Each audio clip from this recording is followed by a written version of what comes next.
नमस्कार साथियों, स्वागत है आप सभी का एक बार फिर से Kumar Gaurav current affair class notes में। जी हाँ मित्रों, आप सभी के बीच में एक बार फिर से लेकर हाजिर हूँ 25 मार्च 2022 के top most important current affair notes. मित्रों, यदि आपका कोई भी सवाल है तो आप उस सवाल को या अपने डाउट को जो लाइव चैट चल रही है इसमें आप लिख सकते हैं। ठीक है मित्रों, जिससे मुझे भी पता चला है कि आप सभी लोग एक बार इस प्रीमियम से जुड़ते हैं और अपने सभी डाउटों को मुझसे पूछते हैं। तो आपकी जो भी बात हुआ करे, सुबह को लाइव चैट चलती है, इसमें आप अपने डाउटों को, अपने कमेंटों को लिख दिया करें और मुझे बता दिया करें। ठीक है, और आप सभी के लिए आज की वीडियो बहुत ज़्यादा इंपॉर्टेंट है, तो वीडियो को अंत तक अवश्य देखें। और आज की वीडियो में आप सभी के लिए कुछ महत्वपूर्ण चीज़ें लेकर आया हूं जो वीडियो के अंत में आपको बताने वाला हूं। ठीक है, इसी के साथ आपको सभी क्वेश्चनों को देखना है, सभी क्वेश्चनों के लल्लन टॉप आपको देखने हैं। आज के 2 लल्लन टॉप जो क्वेश्चन है वो बेहतरीन से लल्लन टॉप क्वेश्चन आपको समझाने वाला हूं, आपको बताने वाला हूं।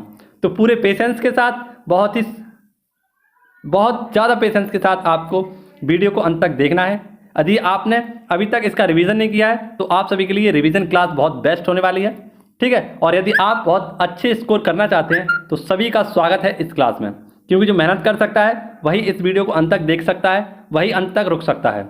क्योंकि हो चुका आगाज लड़का, युग बदलने की तैयारी, जीत उसी की होगी जिसका संघर्ष है जारी। तो आइए बिना किसी देरी के शुरुआत करते हैं आज का हमारा पहला ही 1 करोड़ का सवाल, जो आपकी परीक्षा के लिए बहुत ज़्यादा इंपॉर्टेंट है। जी हाँ मित्रों, 1 करोड़ का सवाल है पहले का, और आपसे पूछा गया है कि विश्व मौसम दिवस कब मनाते हैं। तो विश्व मौसम दिवस हम मनाते हैं कब? प्रत्येक 23 मार्च को। कब? प्रत्येक 23 मार्च को। क्योंकि प्रत्येक 23 मार्च को इसे मनाते हैं, इसे मनाने का कारण ये है कि 23 मार्च 1950 को एक संस्था है, एक संगठन है जिसका निर्माण किया गया, जिसकी स्थापना की गई, और उसका नाम है विश्व मौसम विज्ञान संगठन। इसका हेडक्वार्टर कहाँ पर है? तो जिनेवा में इसका हेडक्वार्टर है। इसकी स्थापना के उपलक्ष्य में प्रत्येक 23 तारीख को विश्व मौसम दिवस मनाते हैं। ठीक है, यह कहाँ पर है? तो जिनेवा स्विट्जरलैंड में इसका हेडक्वार्टर स्थित है। वहीं पर आपसे पूछा जाए कि राष्ट्रीय मौसम विज्ञान संगठन कहाँ पर है, तो यह पुणे महाराष्ट्र में है। ठीक है मित्रों, अब आपको याद क्या रखना है, इस बार की थीम बेहद इंपॉर्टेंट थीम है आपके लिए कि अर्ली वार्निंग अर्ली एक्शन 2022 के मौसम विज्ञान दिवस की थीम है अर्ली वार्निंग अर्ली एक्शन। इसकी थीम है, आपको याद रखनी है। ठीक है मित्रों, अब इसी से रिलेटेड कुछ क्वेश्चन है आपके लिए, जैसे किसान ऐप। हाल ही में किसान ऐप IIT रुड़की के द्वारा क्या किया गया था? डेवलप किया गया था, बनाया गया था। मौसम की पूर्व अनुमान जानकारी के लिए IIT रुड़की ने इस ऐप को डेवलप किया था। नेक्स्ट आप देख सकते हैं आसिन तूफान। तो आसिन तूफान हाल ही में आया है, कहाँ पर? बंगाल की खाड़ी में। अंडमान निकोबार के लिए काफ़ी हानिकारक है, और इसी के साथ इसका नामकरण किसने किया है? तो श्रीलंका ने किया है। यह 2022 का पहला क्या है? तो चक्रवाती तूफान है। वहीं पर आपको याद रखना है कि मौसम संबंधित घटनाएं किस मंडल में होती हैं? तो क्षोभ मंडल में होती हैं। प्रत्येक 3 मार्च को हम क्या मनाते हैं? तो वन्य जीव दिवस मनाते हैं। आप सभी को ये पॉइंट याद रखने हैं। ठीक है, क्वेश्चन नंबर 2 देखते हैं, और क्वेश्चन नंबर 2 में आज आपके लिए लेकर आया हूँ हैदराबाद स्पेशल, कुछ स्पेशल फैक्ट। उससे पहले देखते हैं हम आज का अपना करंट अफेयर, जिसका आपको मैं बेहतरीन सा रिवीजन कराने वाला हूँ और आपको इसे याद कराने वाला हूँ। पूछा गया है मित्रों कि एशिया का सबसे बड़ा कार्यक्रम, कैसा मित्रों? एशिया का सबसे बड़ा कार्यक्रम जिसका नाम है विंग्स इंडिया 2022 का आयोजन कहाँ पर किया जा रहा है? तो ये विंग्स इंडिया 2022 का आयोजन किया जा रहा है हैदराबाद में। और हैदराबाद में भी कहाँ पर किया जा रहा है? तो हैदराबाद का एक एयरपोर्ट है जिसका नाम है बेगमपेट एयरपोर्ट। यहाँ पर इसका उद्घाटन किया गया है, यहाँ पर इसका आयोजन किया गया है। ठीक है, किसके लिए किया जाता है? तो क्षेत्रीय कनेक्टिविटी को बढ़ावा देने के लिए। किसके द्वारा करा गया है? तो नागरिक उड्डयन द्वारा। ठीक है, इस पर आधारित है, नागरिक उड्डयन पर। ठीक है, ये बात आपको याद रखनी है। अब आपके लिए हैदराबाद स्पेशल कुछ फैक्ट में लेकर आया हूं जो आपको बहुत ईमानदारी के साथ नोट डाउन करने हैं, उन्हें याद करना है और या फिर उनका रिवीजन करना है। ठीक है मित्रों, क्योंकि उछल कूद करने वाले बहुत मेरे साथी हो चुके हैं और आप सभी को इस वीडियो से जुड़े रहना है अगर आपको बेहतरीन तरीके से अपनी क्या करनी है? तैयारी करनी है। ठीक है, उछल कूद करने के लिए यूट्यूब पर पूरे संसार पड़ा है, लाखों चैनल पड़े हैं, लेकिन आपको इस छोटे से चैनल से जुड़ना है और अपनी परीक्षा को नस्तेनाबूद करना है, उसकी खोपड़ी में छेद करना है। क्योंकि कागज़ का टुकड़ा ही सही, लेकिन पूरे बाजार में आग लगाने के लिए काफ़ी है। तो मेरा पेन और मेरी कॉपी ही मेरा सबसे बड़ा हथियार है, और आप सभी का सबसे बड़ा हथियार भी आपकी पेन और कॉपी ही है। ठीक है, तो लगे रहना और जल्दी से सिलेक्शन पाओ। केवल मुझे आप ज़्यादा से ज़्यादा 3 महीने दें, 3 महीने आप मुझसे जुड़ें और इस पूरी वीडियो को अंत तक देखते रहें। आपका GS और आपका करंट अफेयर इतना बेहतरीन करा दूंगा, एक एक पॉइंट आपको याद करा दूंगा। ये मेरी जिम्मेदारी है, 101% मेरी जिम्मेदारी है। ये है आपके वो पॉइंट जिन्हें आपको याद रखना है, जैसे हैदराबाद साहित्य महोत्सव। इसका आयोजन हाल ही में कहाँ पर किया गया था? तो इसका आयोजन हैदराबाद में किया गया था। और इसमें अतिथि राष्ट्र कौन था?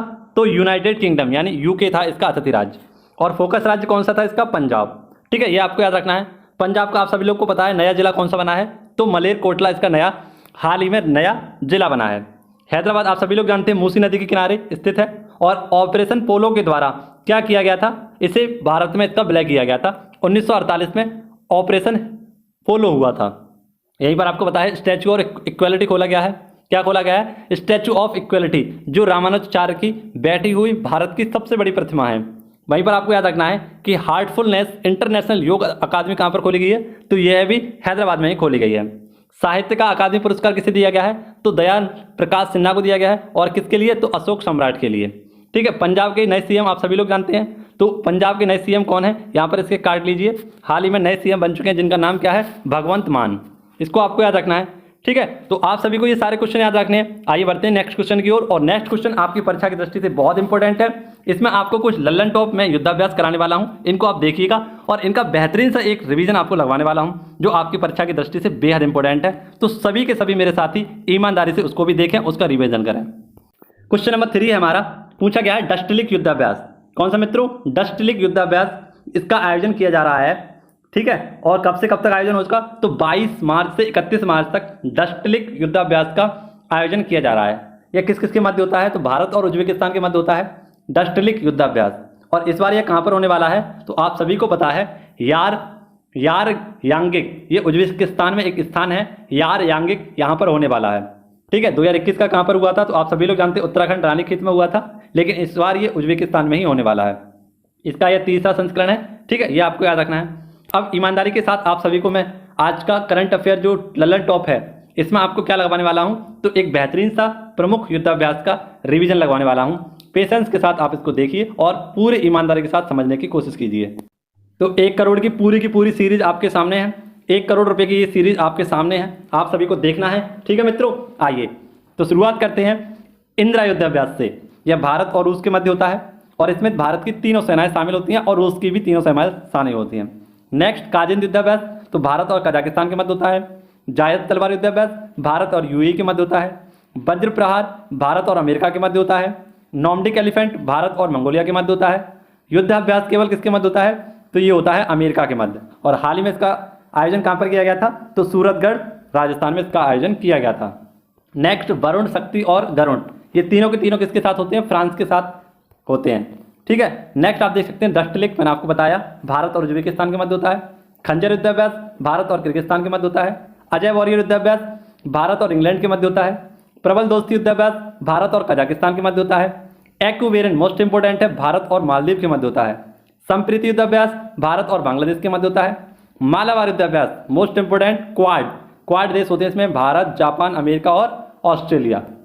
वहीं पर आपको याद रखना है कटलेस युद्धाभ्यास, तो यह पूर्वी अफ्रीका में हुआ था और इसमें आईएनएस तलवार ने भाग लिया था।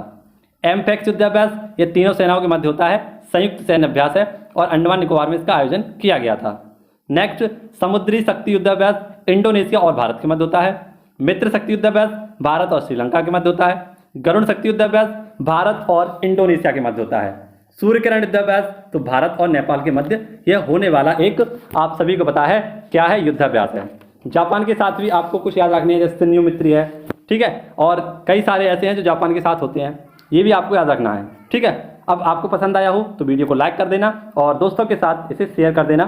ठीक है मित्रों, आप सभी के लिए मेहनत करता हूँ, पसीना बहाता हूँ। रात के 2 बजे इस वीडियो को आपके लिए शूट कर रहा हूँ क्योंकि स्टूडियो से आया तो लेट हो गया था, तो मैंने सोचा आज कर देता हूँ, लेकिन बहुत थकावट हो रही थी, फिर भी मैंने आपके लिए वीडियो शूट कर दिया है। ठीक है, तो प्रीमियम आप जरूर देख लेना एक बार और अपनी जितनी समस्या हो लाइव चैट में मुझे बताते रहें, जिससे मैं आपको उसका आंसर तुरंत के तुरंत दे सकूं। क्वेश्चन नंबर 4 है आपके सामने। पूछा गया है पाक जल डमरू। कौन सा मित्रों? पाक मध्य जल डमरू तैरकर पार करने वाली दुनिया की सबसे कम उम्र की और सबसे तेज महिला तैराक कौन बनी है?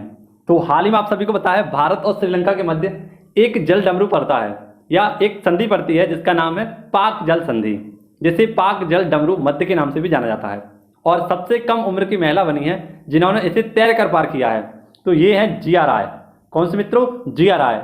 ये पैरा स्विमर है, यानी ये पैरा स्विमर का मतलब होता है विकलांग स्विमर है। ठीक है, तैराक है, विकलांग तैराक, और ऑटिज्म रोग से ग्रसित हैं।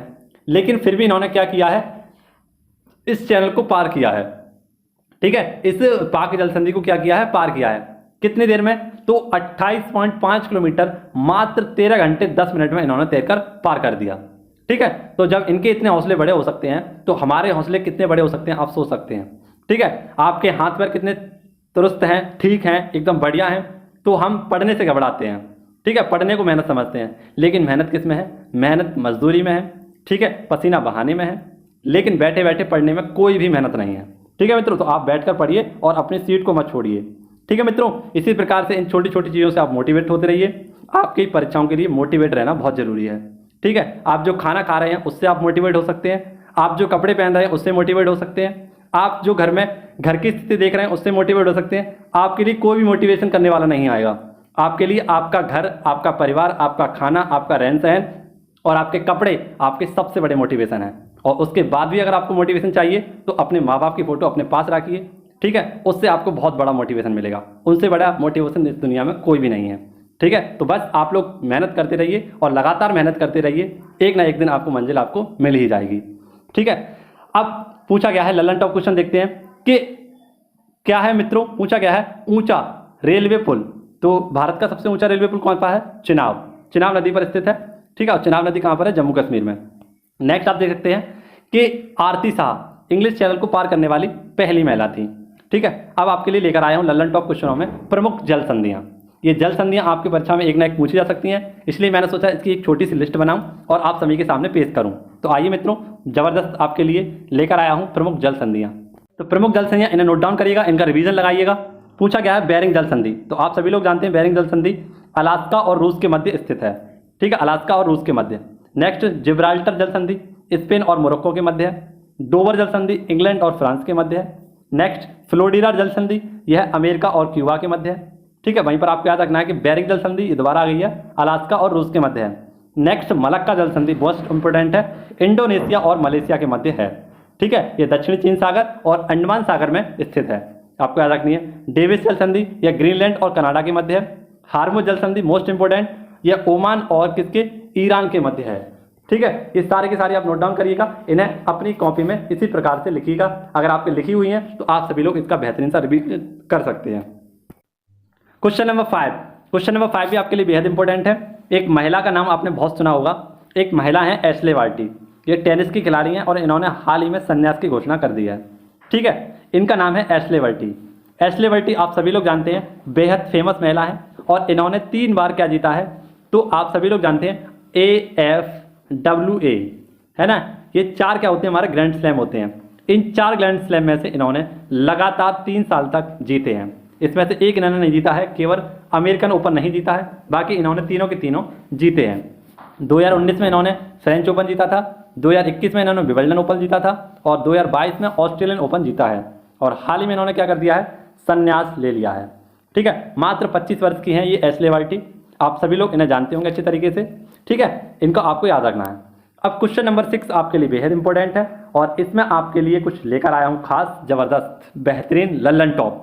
ठीक है, जो कपड़िया में क्या करेगा, छेद करेगा। और इनमें से आपका 101% एक क्वेश्चन फंसने वाला है, लिख कर ले लीजिए, ताला लगा दीजिए, कुइया में चाबी फेंक दीजिए, चाहे उसको खो दीजिए, समुद्र में फेंक दीजिए, लेकिन इस क्वेश्चन में से एक क्वेश्चन आपका बनने वाला है, जिनकी मैं लिस्ट कराने वाला हूँ आपको अभी। तो उत्तराखंड के नए मुख्यमंत्री, तो उत्तराखंड के नए मुख्यमंत्री, नए क्या कहें, आपको यहाँ याद रखना है कि जो पहले इसके मुख्यमंत्री थे पुष्कर धामी, वही पुनः से इसके क्या बन गए हैं, मुख्यमंत्री बन चुके हैं। ये 12वें नंबर के यहाँ के मुख्यमंत्री होंगे। ठीक है, आप सभी को पता है कि उत्तराखंड में 70 सीटें हैं, जिनमें से 47 सीटें किसकी आई हैं, बीजेपी की आई हैं। लेकिन अपने जो पुष्कर धामी जी हैं, ये खटीमा सीट से विधानसभा चुनाव लड़े थे, परंतु ये यहाँ से हार गए। लेकिन फिर भी यहाँ पर ये कैसे बन गए सीएम, तो आप सभी को याद रखना है कि यहाँ पर सीएम तो बन गए हैं। कैसे, यहाँ पर इन्हें 6 महीने में अपना बहुमत दिखाना पड़ेगा। अगर इन्होंने 6 महीने में बहुमत दिखा दिया अपना, तो ये मुख्यमंत्री बनेंगे 6 महीने तक। ठीक है, उसके बाद इन्हें अगर बहुमत नहीं दिखा पाया तो ये मुख्यमंत्री नहीं बन पाएंगे। ठीक है, पुष्कर सिंह धामी की सीट को याद रखना है, खटीमा सीट से ही हार चुके हैं। ठीक है, अब आपके लिए जो लल्लन टॉप मैंने आपको क्वेश्चन लिखाए थे उन सभी का रिवीजन कराता हूँ। इनमें आपको सभी जानकारी पुरानी में देने वाला हूँ, इसी प्रकार से सारी लिस्ट लिख दूंगा। ठीक है, जब पता चल जाएंगे, कंफर्म हो जाएंगे। अब तो पाँचों कंफर्म ही हैं, तो इनका बेहतरीन सा रिवीजन हम परसों लगाएंगे, 28 तारीख के बाद लगाएंगे, ठीक है। तो लेकिन ये छोटा सा रिवीजन भी आपको लगाना है कि गोवा के नए मुख्यमंत्री कौन होंगे, प्रमोद सावंत। ये भी पुनः गए हैं और इन्हें शपथ किसने दिलाई है, तो श्रीधरन पिल्लई के द्वारा। यहाँ पर कुल सीटें कितनी थी, 40, और बीजेपी ने कितनी जीती, तो यहाँ पर जीती थी 21। इन्हें 2 सीटों का क्या मिला है, तो 2 सीटों का समर्थन मिला है बीजेपी को, ठीक है। इसीलिए बीजेपी की यहाँ पर क्या आ गई है, सरकार आ गई है गठबंधन के बाद। अब पंजाब को आपको पता है भगवंत मान इन्होंने शपथ ले चुके हैं, बनवारी लाल पुरोहित के द्वारा इन्हें शपथ दिलाई गई थी 117 सीट के लिए, ठीक है। मणिपुर यहाँ के एन वीरेन हैं और एल गणेशन के द्वारा इन्हें शपथ दिलाई गई थी 60 सीटों के लिए। गोवा के आप सभी लोग जानते हैं प्रमोद सावंत हैं और श्रीधरन पिल्लई ने इन्हें यह दिलाई है, ठीक है। और यहाँ पर आपको पता है कि उत्तराखंड के भी हो गए हैं कौन, तो आप सभी लोग जानते हैं पुष्कर सिंह धामी यहाँ के बन चुके हैं क्या, सीएम। मेहनत पसंद आ रही हो तो वीडियो को लाइक जरूर करते रहना दोस्तों, ठीक है। आइए बढ़ते हैं नेक्स्ट क्वेश्चन की ओर, और नेक्स्ट क्वेश्चन भी आपका 50 करोड़ रुपए का है। 50 करोड़ लेने हो तो पूरा क्वेश्चन को अंत तक देखना। क्वेश्चन नंबर 7 है हमारा, कार्बन न्यूट्रल खेती के तरीकों को शुरू करने वाला भारत का पहला राज्य। कैसा मित्रों, कार्बन न्यूट्रल खेती के तरीके को भारत में लागू करने वाला पहला राज्य बना है केरल। क्या बना है, केरल। आप सभी को याद रखना है केरल, जिसकी राजधानी क्या है, तिरुवनंतपुरम, ठीक है। और यहाँ के सीएम कौन है, तो आप सभी लोग जानते हैं यहाँ के सीएम कौन है, पिनरई विजयन, ठीक है। वैसे मैं आपको केरल स्पेशल लगवाने वाला था, लेकिन वीडियो थोड़ी लंबी जाएगी, आप सभी लोग उसे पूरा न देख पाएंगे। इसी की वजह से केरल को अगली बार देखेंगे, जैसे आज हमने युद्धाभ्यास का लगाया उसी प्रकार से केरल को पुनः अगली वीडियो में लगा लेंगे। तो कार्बन न्यूट्रल क्या है, तो जहाँ पर कार्बन उत्सर्जन समाप्त हो जाए, शून्य हो जाए, ऐसे स्थान को क्या कहते हैं, कार्बन न्यूट्रल खेती। और इसी को सुचारू रूप से रखने के लिए यहाँ पर इसके बजट में 6 करोड़ रुपए क्या किए गए हैं, आवंटित किए गए हैं, आपको याद रखना है। शून्य कार्बन उत्सर्जन का लक्ष्य कितना है, तो 2070, आप सभी लोगों को याद रखना है। क्वेश्चन नंबर 8 देखते हैं। क्वेश्चन नंबर 8 आया आपके लिए सुजलाम 2.0 अभियान। तो सुजलाम आप सभी लोग नाम से ही समझ रहे होंगे, सुजलाम पानी से संबंधित है। तो इसके मंत्री कौन होंगे, गजेंद्र सिंह शेखावत। जल शक्ति मंत्रालय के मंत्री कौन है, गजेंद्र सिंह शेखावत। 22 मार्च यानी विश्व जल दिवस के अवसर पर ठोस और तरल अपशिष्ट प्रबंधन करने के लिए इस सुजलाम अभियान को चलाया गया है ना। यानी जो हमारा मल होता है, खराब मल होता है, जो 2 प्रकार का होता है, ठोस में होता है और तरल में होता है, इसके प्रबंधन के लिए सुजलाम 2.0 अभियान स्टार्ट किया गया है जल शक्ति मंत्रालय के द्वारा। अब क्वेश्चन नंबर 9 देखते हैं। क्वेश्चन नंबर 9 में आपके लिए एक लिस्ट लगवाऊंगा, जीआई टैग की लिस्ट, इसे आप जरूर देखिएगा, ये इंपॉर्टेंट है क्योंकि ये बहुत दिनों में आया है, तो इसका रिवीजन मुझे लगवाना पड़ेगा, चाहे वीडियो बड़ी हो चाहे छोटी हो, ठीक है। अब वाद्य यंत्र, तो वाद्य यंत्र का हाल ही में जीआई टैग दिया गया है जिसका नाम है नरसिंहपेट्टई नागस्वरम। एक शहनाई रूपी एक जीआई टैग दिया गया है किसे, तो नरसिंहपेट्टई नागस्वरम। यह तमिलनाडु की हाल ही में शहनाई है, किसकी तरह, लकड़ी की बनी हुई शहनाई की तरह एक बांसुरी है, बांसुरी नहीं कहेंगे, शहनाई कहेंगे, ठीक है। ये यहाँ का हाल ही में जीआई टैग दिया गया है। अब जीआई टैग आप सभी के लिए इंपॉर्टेंट है, इसे देखिएगा और नोट डाउन, पूरा जीआई टैग देखिएगा। जीआई टैग का मतलब होता है भौगोलिक संकेतक, ठीक है। इसका अधिनियम कौन सा था, तो 1999 का इसका अधिनियम था, लेकिन 2030 से इन्हें क्या कर दिया, लागू कर दिया गया। प्रथम जीआई टैग आप सभी को पता है किसे दिया गया था, तो दार्जिलिंग की चाय को। और कब दिया गया था, 2004 में, लागू 2003 में हो गया है, लेकिन पहला जीआई टैग किसे दिया गया है, तो दार्जिलिंग की चाय को। कब, 2004 में, ये पॉइंट आपको याद रखना है। और हाल ही में किस किस को जीआई टैग दिया गया है, किस राज्य को, ये पॉइंट मैं आपको दिखा रहा हूँ। जैसे जुडीमा बाईसराइन, ये असम की है, इसे दिया गया था। वहीं पर सोजत मेहंदी राजस्थान के जीआई टैग है। काला चावल, हाथी मिर्च और संतरा, यह मणिपुर को दिया गया था। तेजपुर लीची असम को दिया गया था। मीठा खीरे का हाल ही में नागालैंड को दिया गया था जीआई टैग। नवारा चावल और नीलांबर टीक, यह क्या है, केरल के लिए दिया गया था। एड्यूर मिर्च और कटियट्टूर, यह केरल को दिया गया था। लौंग का जीआई टैग किसे दिया गया था, कन्याकुमारी तमिलनाडु को दिया गया था। कोप्पल पट्टी कड़लाई, यह भी तमिलनाडु को दिया गया था। केसर और सियाजम पीतांबर, यह हल्दी के थे और यह उड़ीसा को दिया गया था। सफ़ेद प्याज का किसे दिया गया है, तो महाराष्ट्र को दिया गया है। और ये 2 क्या हैं, पेंटिंग है, नक्काशी है। कल्ला कुर्ची लकड़ी की नक्काशी और करू पल्लू कलमकारी पेंटिंग, ये तमिलनाडु को जीआई टैग दिया गया था। तो आप सभी को ये सारे नोट डाउन करने हैं, देखने हैं और पढ़ने हैं। इनका स्क्रीनशॉट लीजिए या इनका रिवीजन कीजिए, जो भी आपको करना है कर लीजिए। डेली आपको ऐसे ही बेहतरीन तरीके से मैं क्लास कराने वाला हूँ। और वीडियो के अंत में जो सौगात आई है, रेलवे, पुलिस और आपके लिए सभी के लिए बहुत इंपॉर्टेंट है। तो जितने को भी सरकारी वर्दी पहननी है उन सभी को क्वेश्चनों को देखिए, पुरानी परीक्षाओं में पूछे गए हैं। क्वेश्चन नंबर 10 पूछा गया है, विश्व वायु गुणवत्ता सूचकांक 2021। जी हाँ मित्रों, हाल ही में विश्व वायु गुणवत्ता रिपोर्ट सूचकांक 2021 जारी कर दी गई है। और इसका जारी करता है QRAR, एक संस्था है जो स्विट्जरलैंड की संस्था है, इसके द्वारा जारी किया जाता है। और बताया जाता है कि विश्व में सबसे ज़्यादा प्रदूषण वाला देश कौन कौन से हैं, कौन कौन से शहर हैं और कौन कौन सी राजधानियाँ हैं। ठीक है, तो हाल ही में बताया गया है, इसने अपनी रिपोर्ट में बताया है कि सबसे ज़्यादा प्रदूषण कहाँ पर है विश्व में, बांग्लादेश में। वहीं पर अपना पाकिस्तान पड़ोसी देश नल्ला पाकिस्तान है, तीसरे स्थान पर है। और अपना इंडिया 5वें स्थान पर है सबसे ज़्यादा प्रदूषण में। ठीक है, 5वें स्थान पर कौन है, इंडिया है, तीसरे स्थान पर पाकिस्तान है, और अपना पोता जो कि आप सभी लोग जानते हैं, पोता पहले स्थान पर है। ठीक है, बेटा तीसरे स्थान पर है और पिताजी पहले स्थान पर है, सॉरी 5वें स्थान पर है। ठीक है, ये बात आपको याद रखनी है। अब आप लोगों को याद रखना है कि राष्ट्रीय राजधानी दिल्ली, ये क्या है, राजधानियों सबसे ज़्यादा प्रदूषण राजधानी है। और एक शहर है, अपने सर का शहर है भिवाड़ी, राजस्थान, ये शहरों में सबसे ज़्यादा क्या है, दूषित है। और दूसरा आपको याद रखना है सेकंड गाजियाबाद, अपना गाजियाबाद जो पहले स्थान पर था पिछले साल, अब सेकंड स्थान पर आ चुका है। और आप सभी को जानकर हैरानी होगी कि 100 देशों में, कैसे मित्रों, 100 देशों में 63वें स्थान पर है भारत, माफ़ करना 100 शहरों में 63 शहर किसके हैं, भारत के ही हैं। ठीक है, टॉप 100 में कौन है, भारत के 63 शहर हैं, ये आपको याद रखना है प्रदूषण के मामले में। ठीक है, जिस किसी को वर्दी पहननी है, जिस किसी को ट्रेन की यात्रा करनी है, ठीक है, और जिस किसी को भी अपना भाई को क्या करना है, नौकरी करनी है सरकारी, तो इन क्वेश्चनों को एक बार तैयार करें और देखें। ठीक है, ये सभी क्वेश्चन पिछली परीक्षाओं में पूछे गए हैं और आप सभी के लिए लिख कर लेकर आया हूँ। ठीक है, और सर की संबंधित क्लासों से ये सारे क्वेश्चन मैंने अलग अलग लिखे हैं, तो आप सभी को इनको देखना है और समझना है। तो शिक्षा समवर्ती सूची का विषय है। ठीक है, इसके अंतर्गत आता है। इंडिया हाउस लंदन में स्थित है, ये आपको याद रखना है। लाफिंग गैस का रासायनिक नाम क्या है, नाइट्रस ऑक्साइड, और इसका सूत्र क्या है, N2O। नेक्स्ट, भारत में बैंकों का पहली बार 14 बैंकों का राष्ट्रीयकरण कब किया गया था, तो 19 जुलाई 1969 को किया गया था।